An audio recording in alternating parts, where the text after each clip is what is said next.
नमस्कार मित्रांनो, मुद्द्याचं बोला या यूट्यूब चॅनलमध्ये तुमच्या सर्वांचं हार्दिक स्वागत. मी या क्षेत्रामध्ये ठरवलेलं आहे. 3 दिवसापूर्वी झालेल्या बैलगाडा शर्यतीमध्ये मथुर आणि बकासू हे सोबत पळाले होते. मात्र या बैलगाडा शर्यतीमध्ये बकासूरला आणि मथुरला दोघांनाही यश मिळवता आले नाही.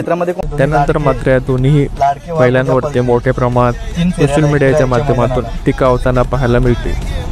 आता या सर्वांना राहुलदादा पाटील यांनी जोरदार उत्तर दिलेलं आहे.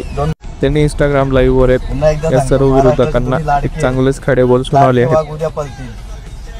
नेमकं राहुलदादा पाटील काय म्हणाले आहेत हे आपण या व्हिडिओमध्ये पाहणार आहोत. त्या अगोदर चॅनलला सबस्क्राईब केलं नसेल नक्की सबस्क्राईब करा व हा व्हिडिओ शेवटपर्यंत पाहायला अजिबात विसरू नका. तर मित्रांनो, राहुलदादा पाटील यांनी या विरोधकांना उत्तर दिले की मी हारून जिंकलेला माणूस आहे, माझ्या रांताला लागू नका, अशा प्रकारची प्रतिक्रिया त्यांनी दिलेली आहे.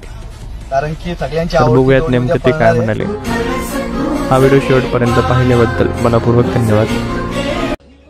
राहुल पाटील हारून जिंकलेला माणूस आहे आणि मैदान कधी सोडत नसतो. ठासून मारतो लासला.